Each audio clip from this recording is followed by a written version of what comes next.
방금 읽은 출애굽기 20장 12절 말씀으로 내 부모를 공경하라 제목으로 말씀을 전하려고 합니다.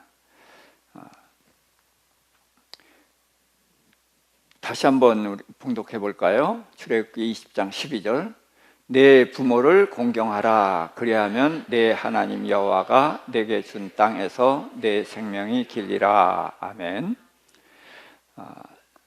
하나님께서는 이스라엘 백성에게 10계명을 주셨죠. 근데 10계명을 주신데 제일 가운데 5번째 말씀이 바로 내 부모를 공경하라는 말씀입니다. 그런데 대개 이제 하나님의 계명은 하라 하지 말라 그런 말씀이에요. 그런데 여기에는 이제 공경하라 해놓고 그리하면서 내 하나님 여호와가 내게 준 땅에서 내 생명이 길리라 하는 말씀을 덧붙이셨거든요. 그래서 에베소 6장 1절은 이렇게 그걸 해석하고 있죠. 함께 자녀들아 주 안에서 너희 부모에게 순종하라. 이것이 옳으니라.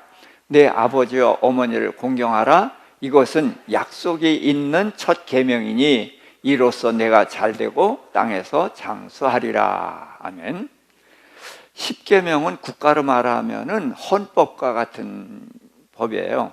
그리고서 이제 그 외에 여러 가지 이제 규례들을 했는데, 그래서 20장에서 10계명을 주시고 21장, 22장, 23장에서는 대인 규례, 사람과의 관계를 어떻게 할 거냐, 또 물질 관계를 어떻게 할 거냐, 대물 관계, 그 다음에 대신 관계, 하나님과의 관계를 어떻게 할 거냐는 이제 세부 사항을 이렇게 이제 풀어서 주고 있습니다. 그런데 10계명 중에서 제5계명으로 이 부모 공경하라는 말씀을 주셨는데 여기에 약속이 붙어 있다는 거예요. 내 하나님 여호와가 내게 준 땅에서 내 생명이 길리라 한 복의 약속을 주신 것입니다. 그래서 오늘 어버이 주일을 맞아서 이 말씀을 근거로 우리가 잠시 상고해 보도록 하겠습니다. 자, 성경에서 10계명인데 그 5번째 계명으로 부모를 공경하라는 말씀을 주셨어요. 근데 이 부모를 공경하라는 말씀이 있고 뒤에 보면은 부모를 뭐 저주하거나 부모에게 말을 순종하지 않으면 어떻게 하라고 돼 있죠? 죽이라고 돼 있습니다. 그러니까 굉장히 부모가 권위적이다 그렇게 생각할 수가 있어요. 그런데 하나님을 거역하면은 죽입니다. 그런데 부모를 거역해도 죽이라. 그래서 부모님과 하나님을 동격으로 놓고 있습니다, 성경에서. 그럼 왜 그럴까요? 그것은 부모의 역할 때문입니다. 자녀들이 하나님을 알게 되는 것은 부모를 통해서 알게 되는 거거든요. 자, 그래서 성경에 흘러보면은 하나님이 엿새 동안 창조를 하시고 마지막에 사람을 만드셨어요. 근데 사람을 만드신 기준이 뭐죠? 하나님의 형상, 하나님의 모양이에요. 그래서 그 형상과 모양은 곧 하나님의 자녀라는 것을 말하거든요. 그래서 천지를 사람을 위해서 지으시고 사람에게 다 주셨어요. 근데 문제는 사탄이 들어와서 사람을 이제 죄를 짓게 해서 넘어뜨렸단 말이에요. 그래서 하나님의 자녀가 마귀의 종이 됐고, 또 영생하는 존재가 죽는 존재가 됐고, 성령이 함께 했었는데 성령님이 떠나셨어요. 뭐 때문에? 죄 때문에. 자, 그래서 하나님께서 그 노아 홍수로 심판을 하시는데, 왜냐하면 사람은 그 한번 죄가 들은 후로 그 죄의 영향력이 굉장히 막강한 거예요. 그래서 이들이 하나님을 다 떠나고 죄를 짓고 그렇게 사는 거예요. 죄밖에 짓는 것이 없어요. 그래서 이제 하나님께서 노아 홍수로 심판을 하셨는데, 그래도 노아의 세 아들을 통해서 이제 온 인류가 번성하게 했어요. 근데 그 인류가 번성해서 최초로 한 일이 뭐냐 하면은 바벨탑을 쌓은 거예요. 근데 바벨탑이 뭐냐? 거기에는 이제 뭐 우리의 이름을 내자, 흩어짐을 면하자 얘기를 했는데, 저는 그것을 한마디로 하나님이 없는 나라다라고 이야기를 하고 있습니다. 그래서 인류가 노아의 홍수 이후로 최초로 한 일이 하나님이 없는 나라를 세우겠다는 거예요. 그런데 하나님이 사람을 지으신 기준이 뭐예요? 사람은 하나님의 자녀로 지었단 말이에요. 그러니까 사람은 하나님이 없이는 살 수가 없게 돼 있는 거예요. 하나님이 없이 살면은 사람답게 살 수가 없는 거예요. 그렇기 때문에 바벨탑을 흩으시고 아브라함을 부르셔서 아브라함을 통해서 큰 나라를 세우리라 그랬는데, 큰 나라가 바로 하나님이 다스리는 하나님의 나라입니다. 그래서 이제 이스라엘 유다가 이제 하나님의 나라인데, 그때 아브라함에게 뭐라고 약속을 하셨냐면, 내가 너로 이제 큰 나라가 되게 하는데 천하 만민이 너와 내 후손으로 말미암아 복을 얻으리라 그랬어요. 근데 이스라엘 유다를 통해서 천하 만민이 복을 얻었느냐? 아니거든요. 구약에서는 하나님이 누구의 하나님이에요? 이스라엘의 하나님이에요. 우리 이방인들의 하나님이 아니에요. 그래서 구약 시대에는 천하 만민, 이 세상의 사람들이 복을 받은 일이 없습니다. 그런데 결국은 아브라함을 통해서 이제 그 내 후손이 그 대적의 성문을 얻으리라. 그래서 성문을 얻는다는 것은 그 성을 점령한다는 뜻인데, 그래서 예수 그리스도께서 오셔서 사탄의 권세를 무너뜨리고 우리를 다시 구원하게 하고 온 세상 인류를 구원하는 길을 열어놓으셨단 말이에요. 그래서 아브라함에게 천하 만민이 복을 받는 하나님의 나라는 바로 예수 그리스도가 오셔서 세우시는 나라예요. 그래서 우리가 예수 그리스도를 통해서 구원을 얻고 그리고 하나님의 백성이 됐죠. 하나님의 가족이 됐어요. 그런데 우리가 하나님 쪽으로 마음이 끌립니까? 세상 쪽으로 마음이 끌립니까? 그렇게 당당하게 말씀하시면 안 되죠. 그래요. 우리가 하나님의 자녀라고 그러고 예수 그리스도가 우리를 구원하기 위해서 얼마나 모진 수모를 견뎌내고 감당하시고 구해내셨고, 또 우리를 위해서 성령을 보내주셨고 우리를 위해서 천국을 예배하셨고, 다 스케줄이 꽉 차 있어요. 그것을 알면서도 우리는 마음이 자꾸 세상 쪽으로 향한다는 거예요.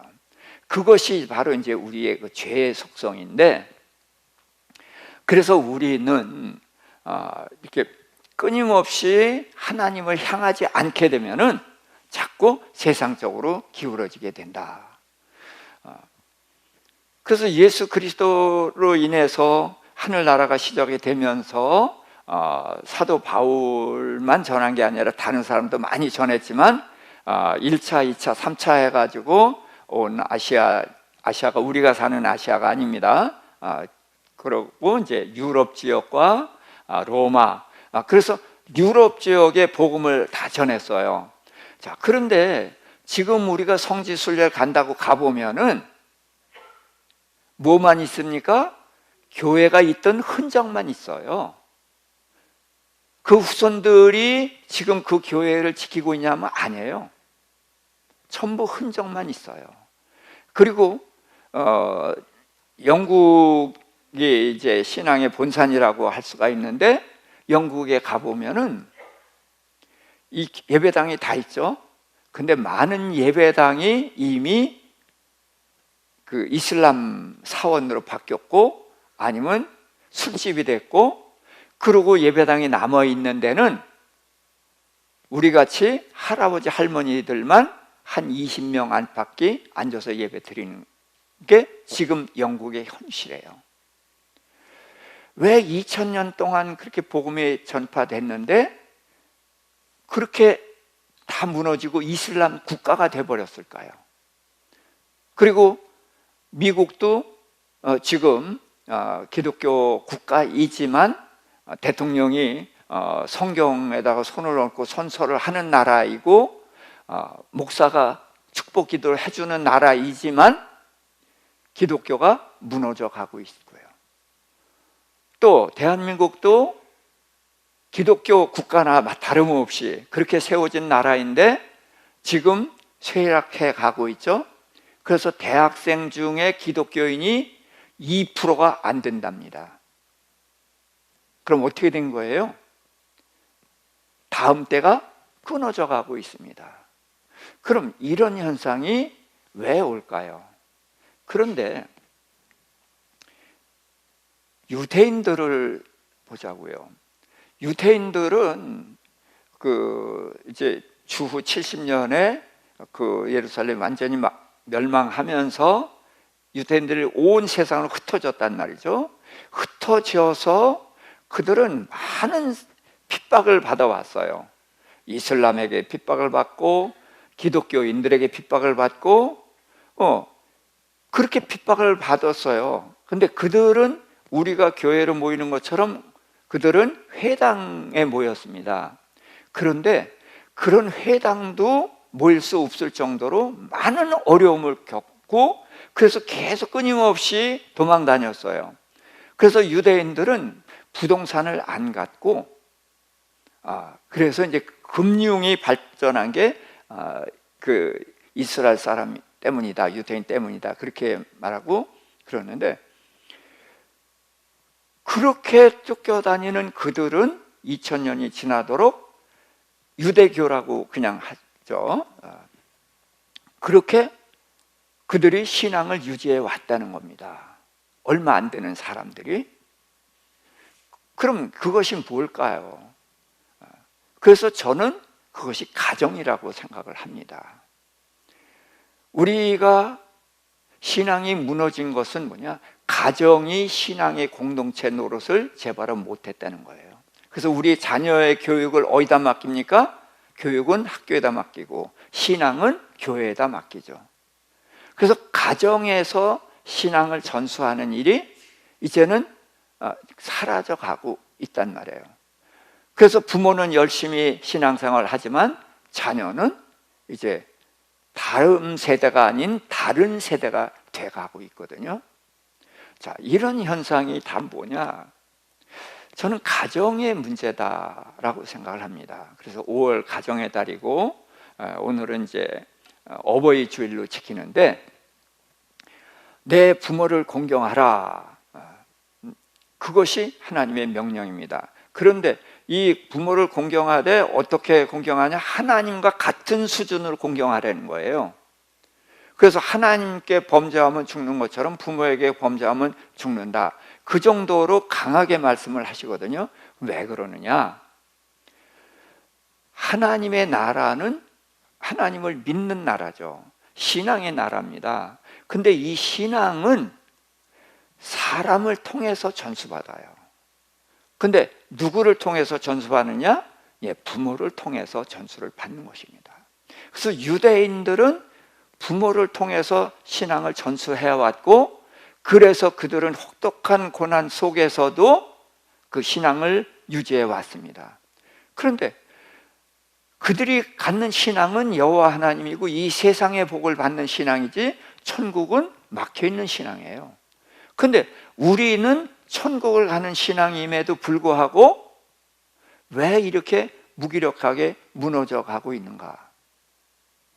전 그것을 가정에서 좀 그 문제를 찾아보고 싶습니다.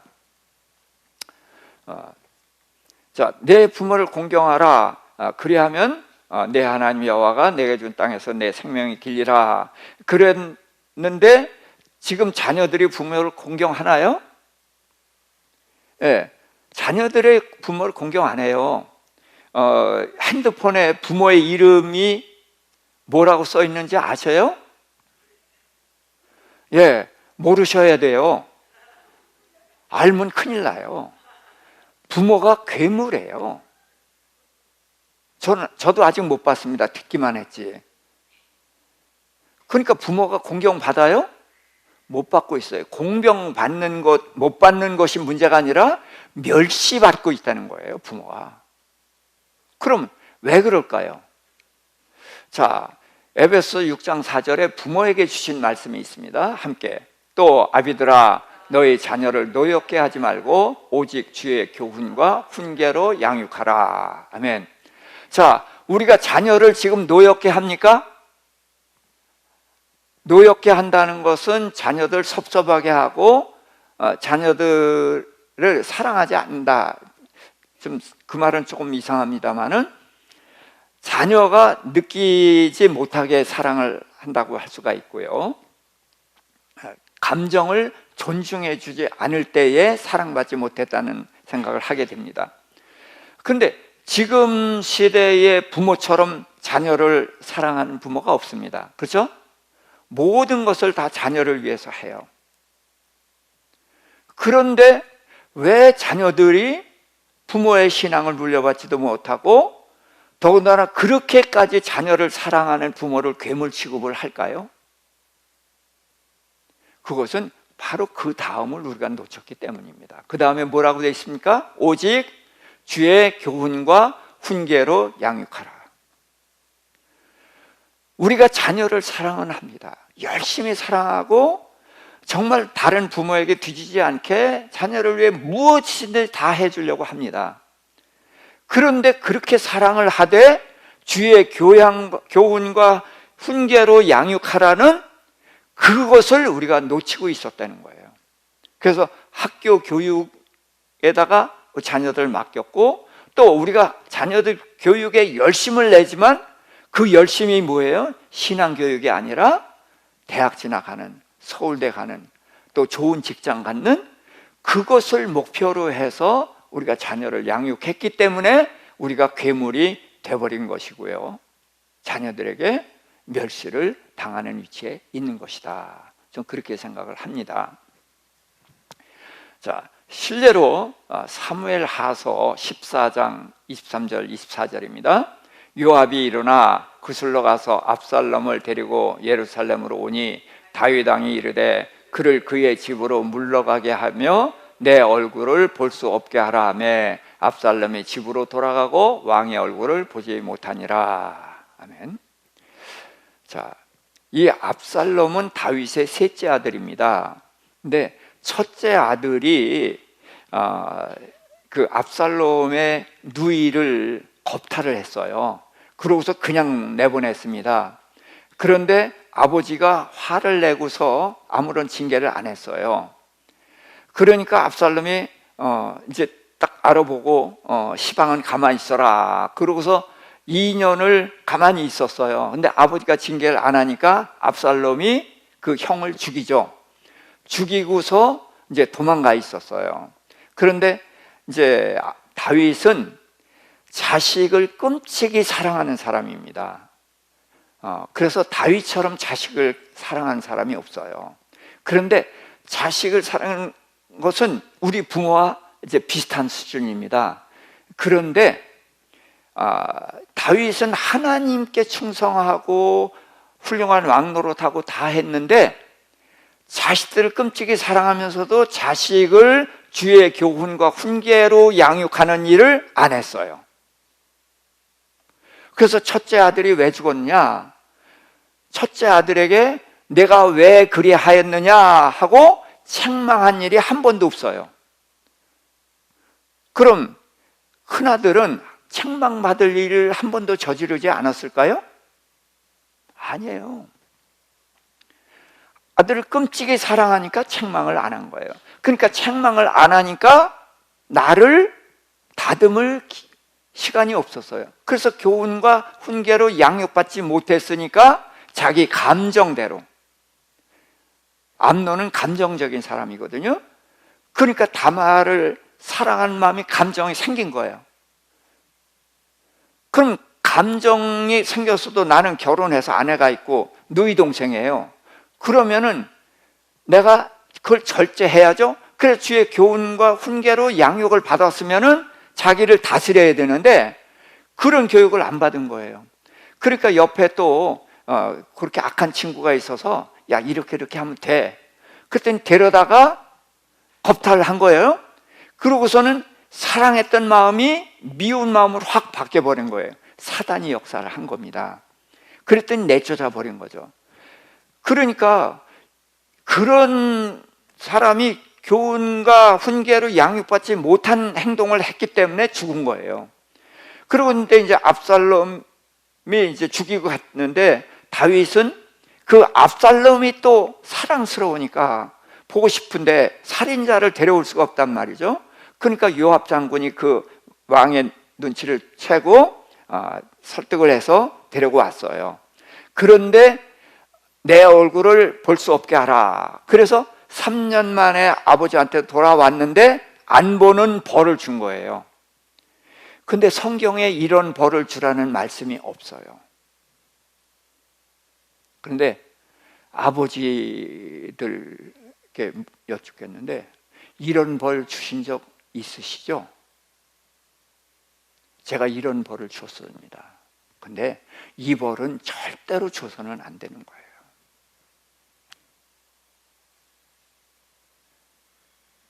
그래서 2년 동안 안 보는 동안에 압살롬의 마음이 딱 꼬부라진 거예요.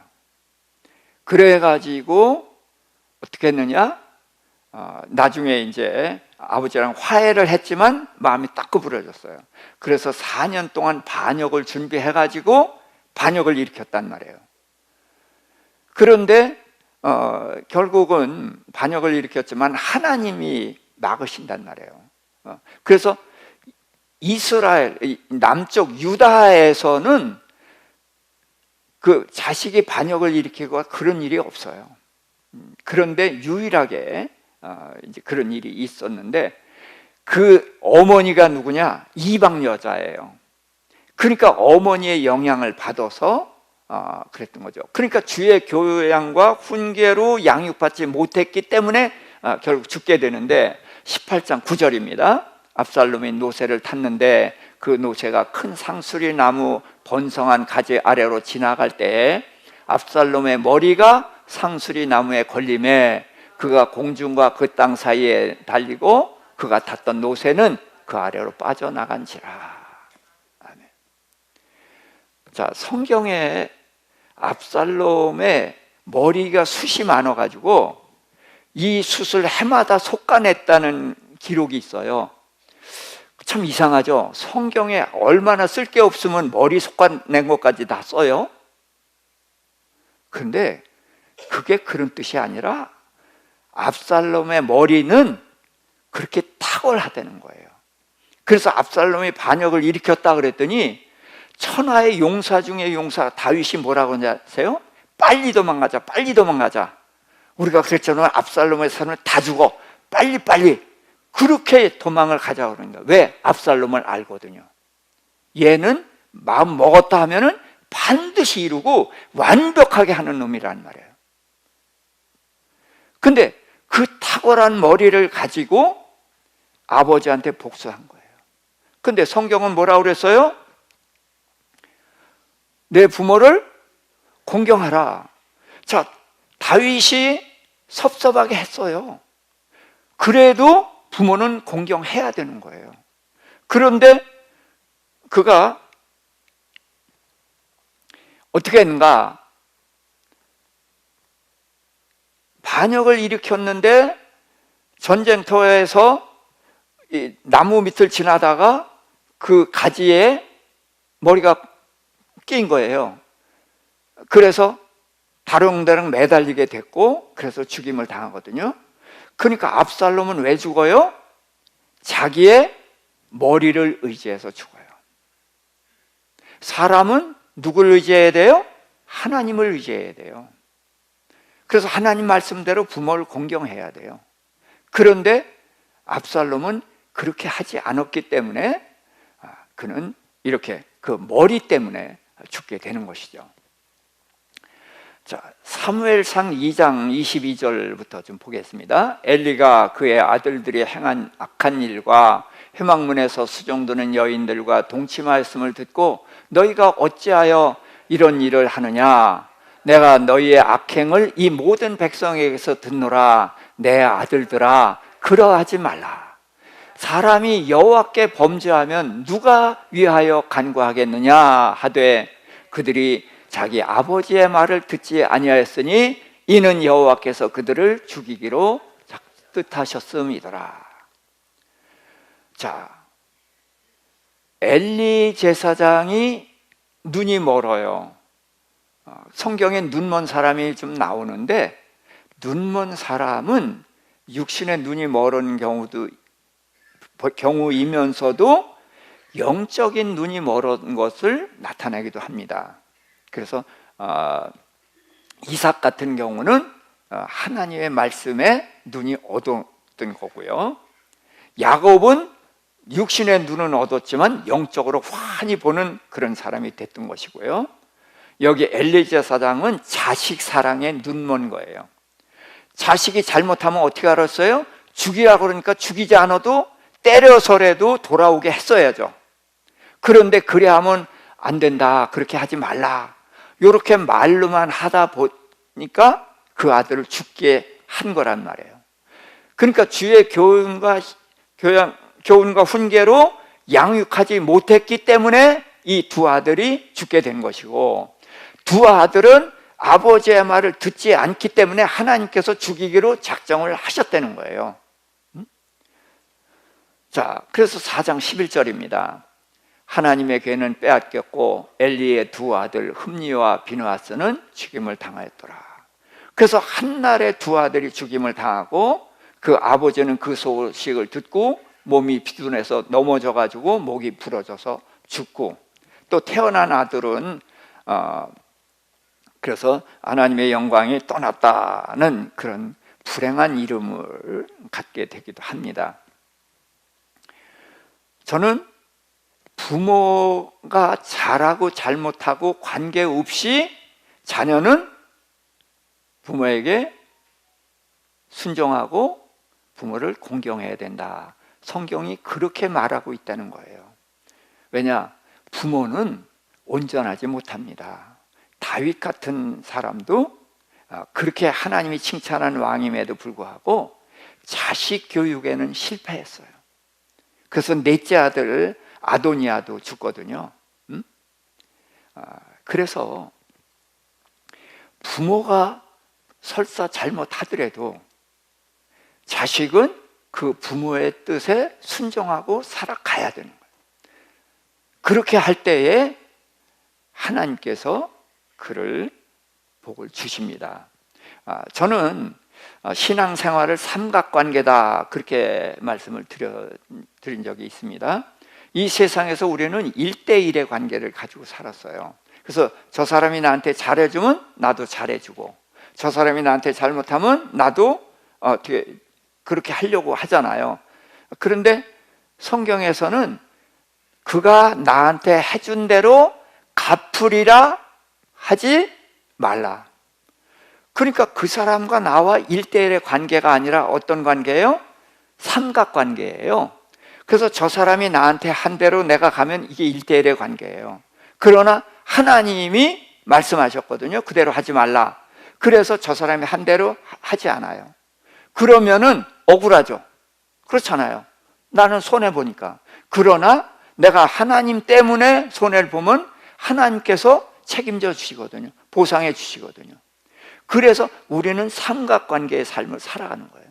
그래서 부모와 자식 관계도 이게 1대1의 관계로 살아갈 수가 없습니다. 왜? 부모도 부족하고 자식도 그렇고 우리는 죄성이 강하단 말이에요. 그래서 반드시 하나님이 있어야 되는 거예요. 근데 자식은 하나님을 어떻게 만나요? 부모를 통해서 만나는 거예요. 그래서 성경에 보면은 무슨 일이 있을 때마다 하나님은 그 형식을 정해줘요. 그래서 애굽에서 탈출하는 것도 유월절이라는 의식을 정해주잖아요. 피를 바르고 뭐 그 안에서 고기를 먹는데 어떻게 먹고 뭐 까다롭게 뭐 여러 가지를 이야기하잖아요. 그런 형식의 내용을 담아서 놨는데, 그러면서 이렇게 얘기해요. 자식이 너에게 이게 뭐냐고 묻거든 이렇게 이런 거다라고 가르쳐 주라는 거예요. 그래서 자녀 교육을 하라고 하나님은 그런 많은 의식을 정해 준 거예요.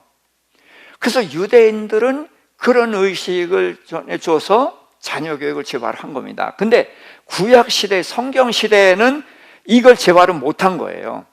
못했기 때문에 결국은 유다도 멸망하고 이스라엘도 멸망하고 온 세상으로 흩어져 살게 됐는데, 이들이 흩어져 살게 되면서 이 성경 하나를 붙잡은 거예요.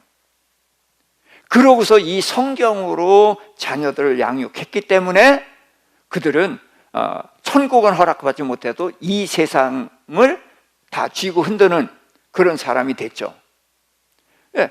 하나님께 순복하면 복 받잖아요. 부모를 공경하면 복 받잖아요.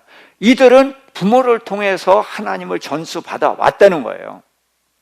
근데 우리는 자녀들에게 이 하나님을 온전히 전하지 못했다는 거죠.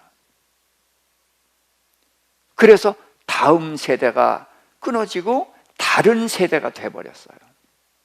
성경에 다른 세대라는 말이 딱 한 번 나오는데 그게 사사기예요. 사사기가 그 이스라엘 백성들의 아주 최악의 상태를 나타내는데, 그 최악의 상태가 뭐냐? 부모가 자녀 교육을 제대로 못해가지고 그들이 부모와 떨어진 그 다른 세대가 돼버렸다는 거죠. 자, 그래서 또 달리 보겠습니다. 자, 함께 읽을까요? 잠언 23장 22절. 너를 낳은 아비에게 청정하고 내 늙은 어미를 경히 여기지 말지니라. 예, 자녀에게 주시는 말씀인데, 잠언은 특히 이제 부모와 자녀, 가족에 대해서 굉장히 많이 이야기를 하고 있습니다. 근데 아버지에게 청정하고 어머니를 경히 여기지 말라. 자, 부모의 말씀을 중히 여기면 청정하죠. 근데 부모를 가볍게 여기니까 따르지 않는 거예요. 그러니까 지금 핸드폰에서 부모의 이름을 부모가 아닌 다른 괴물 이름을 갖다 붙인 아이는 부모를 공경하지 않죠. 그러면 그 아이의 미래는 뭐가 되겠는가? 세상에서 성공한다? 그거는 성공이 아닙니다. 하나님 바깥에서 세상에서 가지면은 더 하나님께 돌아오기가 어려워져요. 그래서 부모를 청정하고 가볍게 여기지 말라. 그 다음에 23절입니다. 진리를 사되 팔지는 말며 지혜와 훈계와 명철도 그래야 할지니라. 그래서 진리, 지혜, 명철, 훈계를 뭘 하라? 사라는 거예요. 근데 뭐 하지 말라? 팔지 말라. 이게 뭔가? 내가 사는 것은 내게 유익하기 때문에 사는 거죠. 그렇죠? 그러면 지혜와 훈계 이런 것들은 그 진리 이런 것들은 어떻게 그걸 받아서 내가 그렇게 살아야 되는 거예요. 그런데 우리는 그것을 머릿속에 뒀다가 가르치는 걸로 한다는 거죠. 그러니까 제가 제일 두려운 게 그거예요. 여러분들보다 성경을 많이 알죠. 하나님의 말씀을 많이 알아요. 그러면 그것을 팔지 말아야 돼요. 근데 제가 지금 물론 여러분들에게 돈 받고 파는 것은 아니지만, 팔지 말라는 것은 뭐예요? 네가 그 삶을 살아라는 것을 말하는 거거든요. 그랬을 때 제가 말씀을 많이 아는 만큼 많이 살아야 되는데 그렇게 하지 못하는 것 때문에 이게 늘 두려운 거거든요. 그래서 우리는 말씀을 내가 몸으로 살아야 됩니다. 내가 몸으로 살 때에 자식들이 내 뒤통수를 보고 나를 따라오는 거예요. 내 입에 말을 듣고 따라오는 것이 아니라 내 뒷꼭지를 보고 따라온다고 하잖아요. 그게 뭐예요? 진리, 지혜, 훈계, 명철 이런 것들을 내가 몸으로 살아내는 거예요. 말씀으로 살아내는 거예요. 그러면은 내 삶을 보고 따라오는데 결국 우리가 부모로서 이 역할을 못했다는 거예요. 24절입니다. 의인의 아비는 크게 즐거울 것이요 지혜로운 자식을 낳은 자는 그로 말미암아 즐거울 것이니라. 예, 부모가 즐거워할 수 있는 길이 있어요. 그게 뭐예요? 자식이 의인이 되는 거예요. 의인이 뭐예요? 하나님의 말씀대로 사는 자예요. 또 지혜로운 자가 뭐예요? 지혜는 하나님이 주시는 거예요. 그래서 세상 지혜는 하나님의 지혜와 비교되는 것이 아닙니다. 그래서 세상 지혜는 없어질 지혜고 하나님의 지혜는 영원한 것이거든요. 그래서 지혜로운 자식이라는 것은 하나님의 말씀을 받아서 그 말씀대로 사는 자식을 말하는 것이고, 그런 자식이 있는 부모는 즐거울 것이다. 그래서 즐겁고 두 번이나 말씀을 하시는 것입니다. 잠언 4장 1, 2절입니다. 아들들아 아비의 훈계를 들으며 명철을 얻기에 주의하라. 내가 선한 도리를 너희에게 전하노니 내 법을 떠나지 말라. 그래서 아버지로서 권면을 하는데 아비의 훈계를 들으며 명철을 얻게 주의하라. 그런데 아비가 훈계를, 하나님의 말씀을 정확히 전하는 것이 필요합니다. 근데 정확히 전하는데 내 삶이 뒤따르지 않으면은 그 말씀은 힘이 없죠. 그래서 훈계와 명철을 얻기에 주의하라고 권고를 했을 때에 그들이 아버지의 말씀과 삶이 일치할 때에 그 자녀들은 딴 길로 절대로 가지 않는다는 것입니다. 그러면서 내가 선한 도를 너희에게 전하노니 내 법을 떠나지 말라. 그러니까 내 법이 뭐예요? 내가 살고 있는 법이에요. 내 입술에 있는 법이 아니라 내가 살고 있는 법이 있단 말이에요.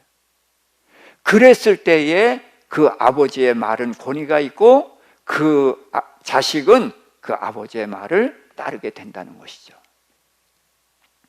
자, 우리가 이제 잠언 보면은 그 그리하면이라는 것이 많고 성경 전체에 사실은 그리하면이 다 있습니다. 어떻게 하라? 그리하면 복받는다. 그 어떻게 하지 말아봐라? 그리하면 저주받는다. 전부 그렇게 돼 있어요. 근데 특별히 잠언 3장에 그 말씀이 많은데 1, 2절 함께 읽습니다. 내 아들들아 나의 법을 잊어버리지 말고 내 마음으로 나의 명령을 지키라. 그리하면 그것이 내가 장수하여 많은 해를 누리게 하며 평강을 더하게 하리라. 자, 그리하면 이후가 좋죠. 예. 근데 그리하면 이후는 그리하면 이전의 결과예요.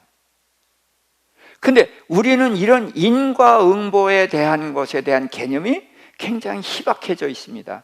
근데 그것이 저는 우리가 잘못된 교리 때문이다, 저는 이렇게 생각을 합니다. 예수 믿으면은, 한 번 믿으면 절대로 구원이 취소되지 않는다. 대부분 교회의 교리가 이겁니다. 침례교회도 교리가 그거예요. 그런데 이천수 목사님만은 취소된다고 굉장히 강조해서 말씀을 하셨죠. 그러면서 목사들 중에 천국 갈 사람이 몇 사람이나 될지 몰라, 이렇게까지 말씀을 하셨어요. 근데 저는 그 말씀에 동의를 합니다. 자, 예수님께서 이렇게 말씀하셨어요. 넓은 길로 가는 자들이 많다. 근데 그 끝은 어디예요? 멸망으로 인도하는 길이에요. 많아요. 근데 생명으로 인도하는 길은 어때요? 좁고 협착해서 찾는 이가 적다. 또 들어가려고 해도 못 들어가는 자가 많으리라. 그러면 천국 가는 길은 좁은 거예요. 그런데 많은 사람들이 넓은 길로 가는데, 자, 이 넓은 길로 가는 사람 세상 사람이고 좁은 길로 가는 사람은 우리 신앙이냐, 이렇게 생각을 합니다. 그런데요, 성경은 세상 사람들 이야기는 아예 빼놔요. 예수님이 마태복음 13장에서 천국 비유를 하셨어요. 근데 천국 비유에서 이제 7번째 비유가 이제 금을 비유거든요. 그래서 금을 져서 잡아가지고 좋은 것은 담고 나쁜 것은 버린다. 그래서 알곡은 곡간에 들이고 쭉정이는 불에 던져 사르죠. 이게 천국과 지옥으로 갈라지는 거예요. 그런데 거기에서 뭐라고 말을 했냐? 의인 중에서 악인을 골라냈다. 그럼 악인은 어디 가요? 지옥 가요. 근데 그 악인을 어디서 골라내요? 어디서?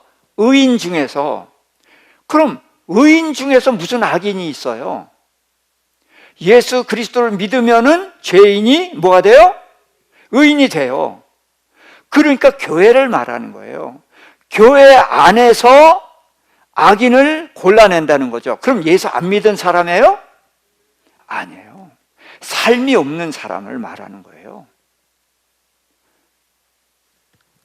그런데 우리가 이렇게 받아들이지 않고 우리가 죄 졌어도 예수님한테 그냥 죄 고백하면 사함받고 70번씩 7번이라도 사하라고 하셨으니까 용서해 주죠. 맞아요. 그러나 우리는 거기에 매여 있다 보니까 의롭게 살지 않아도 괜찮아. 본능적으로 우리가 어디를 좋아한다고요? 세상을 좋아해요. 근데 천국은 티켓 받아놨잖아요. 그러니까 세상을 향해서 살아가고 있는 것이 오늘날 우리 그리스도인이 아니냐 그거예요. 우리 부모들이 아니냐 그거예요. 그러니까 우리 자녀들이 우리 부모의 모습을 보고 따라오는 것이지 우리의 말을 듣고 따라오지 않는다는 거예요. 그래서 나의 법이라고 했을 때는 내가 지키는 것을 전제로 하는 것입니다. 아버지가 하나님의 말씀을 지키고 있고, 그러니까 그 법을 자식한테 얘기해서 그 자식 보고 잊어버리지 말고, 내 명령, 내가 법을 가지고 있으니까 내 명령도 그 법의 기준이죠. 근데 그대로 따르라 한데 뭘로 따르라? 마음으로. 예, 자식이 껍데기로 따를 수가 있어요. 우리의 신앙이 껍데기로 따르는 게 굉장히 많아요. 그래서 할례도 무슨 할례를 하라? 마음의 할례를 하라. 그런 말씀을 하시는 거예요. 그래서 마음으로. 왜? 하나님은 뭘 보셔요? 마음을 보셔요. 그러니까 껍데기로 아무리 해도 하나님은 안 보셔요. 마음으로 할 때에 내가 장수하고 많은 해를 누리고 평안하며 건강하고 풍성한 삶을 누리게 된다는 거예요. 자, 그 다음 3, 4절입니다. 인자와 진리가 내게서 떠나지 말게 하고 그것을 내 목에 매며 내 마음판에 새기라. 그리하면 내가 하나님과 사람 앞에서 은총과 귀중히 여김을 받으리라. 자, 우리가 하나님 앞에서 존귀 여김을 받기도 원하지만 사람 앞에서 높임 받기를 원하죠. 우리 자녀들이 사람들 앞에서 높임 받기를 원하죠. 그런데 그렇게 하기 위해서 뭐가 필요해요? 인자와 진리가 내 마음판에 새겨져야 된다는 거예요. 그것을 내 목에 매서 늘 이걸 의식하면서 살아야 된다는 거예요. 인자와 진리는 하나님의 두 가지 성품을 말씀하시는 건데요. 인자는 사랑이고 진리는 공의라고도 할 수가 있습니다. 근데 하나님은 사랑과 공의, 이 두 가지 성품을 가지고 있고 그것으로 우리를 다스리고 천지를 운행하고 계셔요. 그런데 하나님의 궁극적인 목표는 의로움입니다. 그런데 그 의로움을 뭘로 세우시느냐? 사랑으로 세우셔요. 자, 아브라함이 하나님의 말씀을 받았어요. 그래서 이 젖과 꿀이 흐르는 가나안 땅을 너와 내 후손에게 줄 거야. 내 후손이 하늘의 별같이 많을 거야. 그런 하늘나라를 세울 것을 약속을 하셨거든요. 근데 아브라함은 애굽에 내려가서 자기 아내를 누이라고 했어요. 그래서 마누라 뺏겼어요. 그랬더니 누구 잘못이에요? 아브라함하고 사라가 거짓말했어요. 그럼 바로는 잘못했어요? 안 했어요? 안 했어요. 속은 죄밖에 없어요. 근데 하나님 누굴 징계하셔요? 바로를, 잘못도 없는 바로를 징계하셔요. 근데 한 번이 아니에요. 나중에 또 그래요. 그랄 왕 아비멜렉에게도 똑같이 합니다. 자, 그러면 그 하나님은 공의 하나님이에요? 공의면은 누가 혼나야 돼요? 아브라함하고 사라가 혼나야 돼요.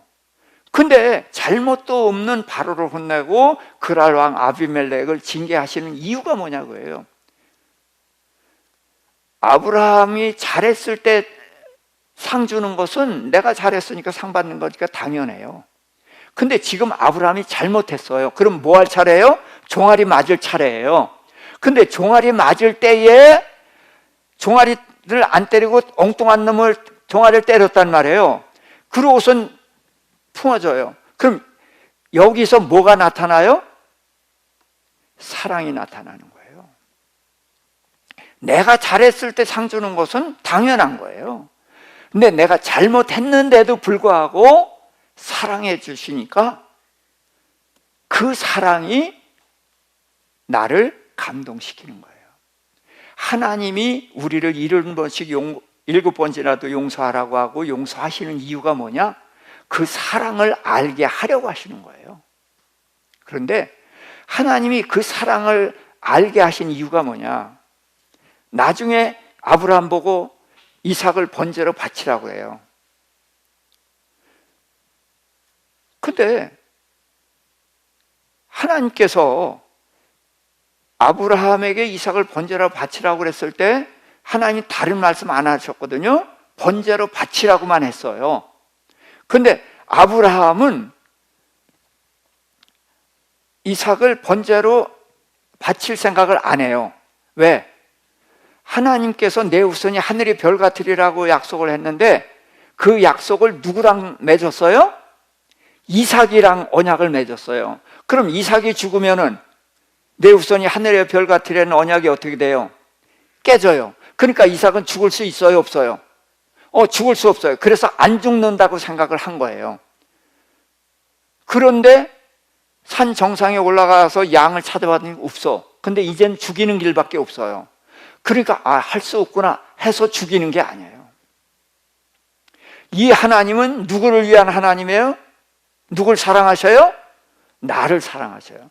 어떤 일을 했어도 내가 잘못했는데도 나를 사랑하실 그 하나님이야.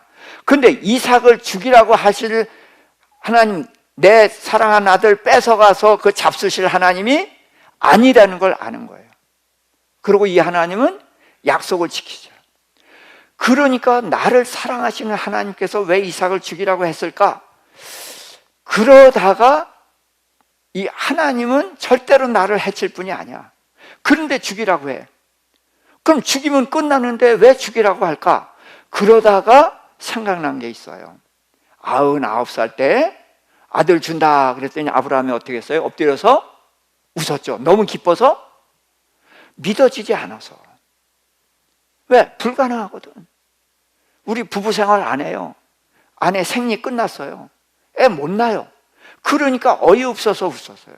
근데 하나님은 내가 반드시 아들을 줄 테니 그 아들을 이삭이라고 하라. 그러면서 내가 이삭과 언약을 세운다 그랬어요.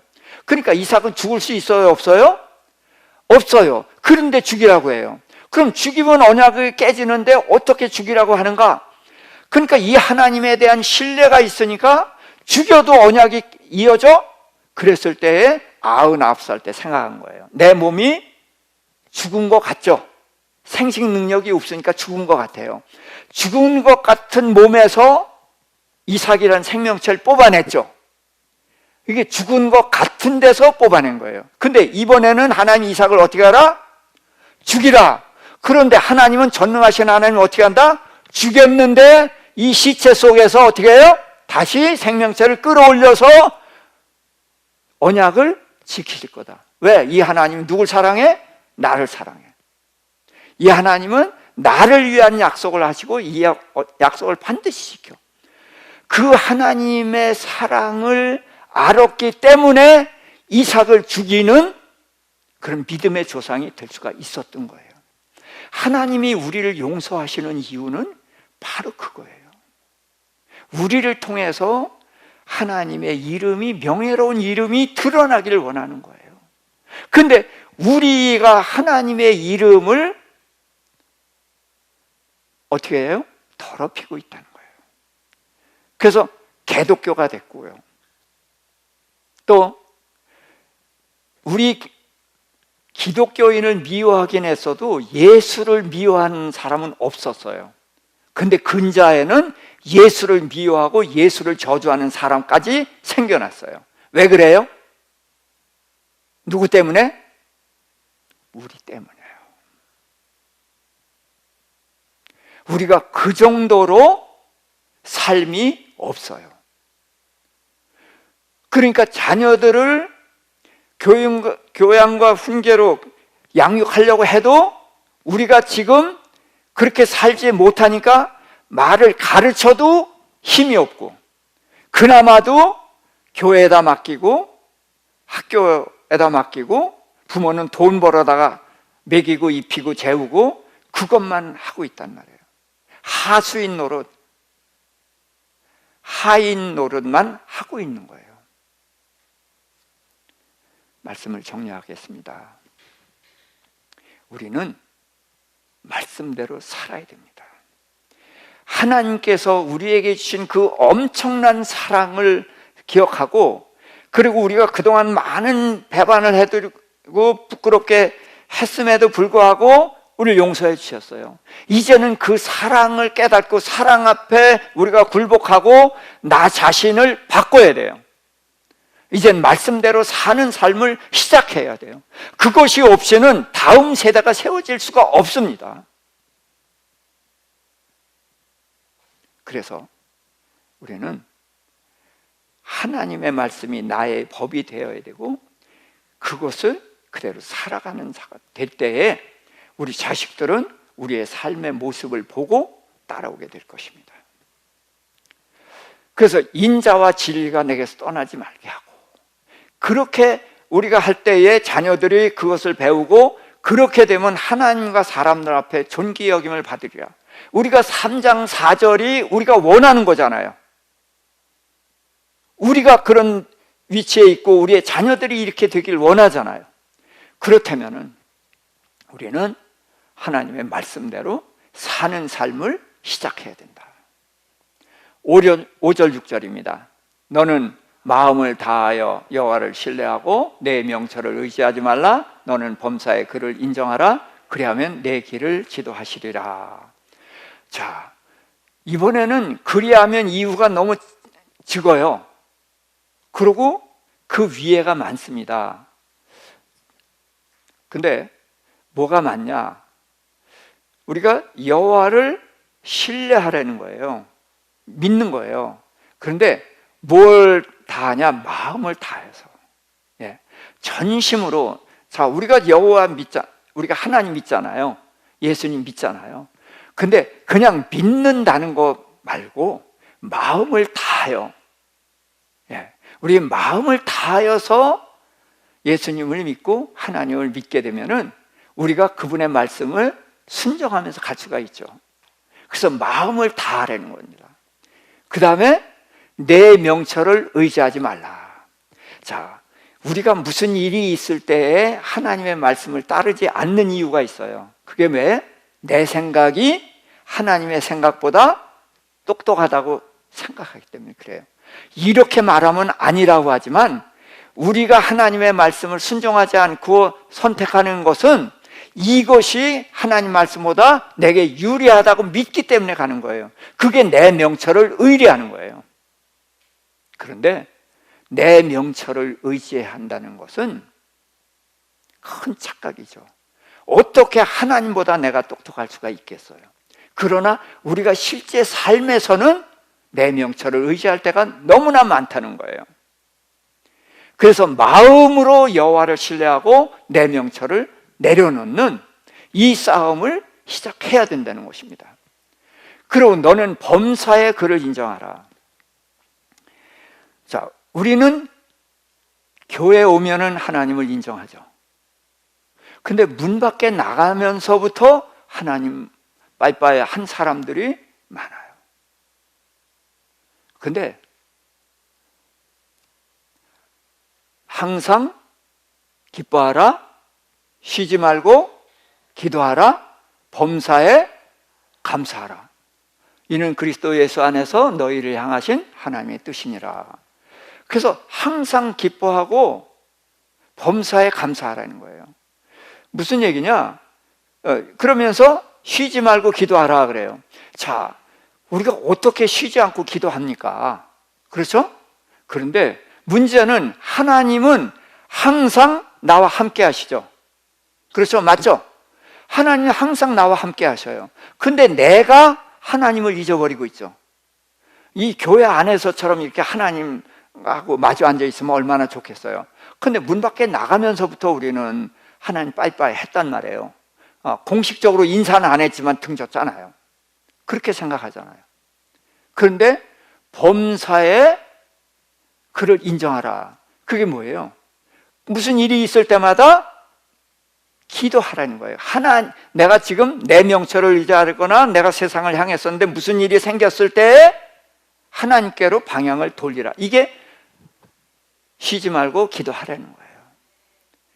그래서 무슨 일이 있을 때마다 내가 그때마다 하나님께로 향하고 그렇게 되면 범사에 하나님을 인정하는 것이 되거든요. 그럼 하나님을 인정하면은 그분이 어떻게 하셔요? 내 길을 지도하셔요.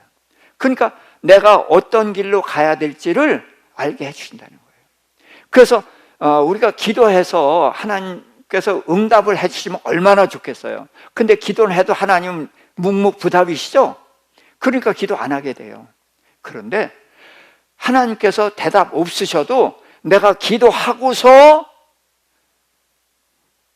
길을 가면은 내가 기도했다는 것 때문에 하나님이 내 길을 지도하신다. 난 그렇게 믿습니다.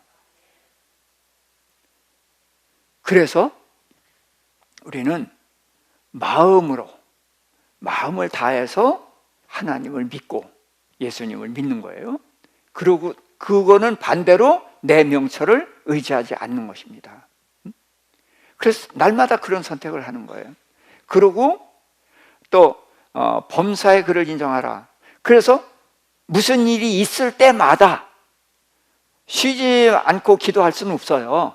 쉬는 거예요. 다 우리는 쉬고 있어요. 그러다가 뭔 일이 생기면은 내가 판단해서 결정하지 말고 잠깐 하고 하나님, 지금 내가 어떻게 해야 돼요? 지금 이게 무슨 뜻이에요? 하고 하나님께 기도 한마디 하자는 거죠. 그렇게 하면은 범사에 그를 인정한 것이 돼요. 그렇게 하게 되면 내 인생에 하나님이 개입하시고 내 길을 지도하신다. 그래서 우리는 이 그리하면 이후를 원하는데 이후를 원하기 위해서는 이전의 것을 해야 되는 거예요. 그것이 우리의 몫이에요. 그래서 우리 자녀들에게 여기 자녀들 이제 별로 있지도 않고 어쨌든 자녀들은 무조건 순종해야 돼요. 부모가 잘하건 잘못하건. 왜? 부모가 잘못했어도 순종하면은 하나님이 그걸 보시고 하나님이 선한 길로 인도하시고 복을 주신단 말이죠.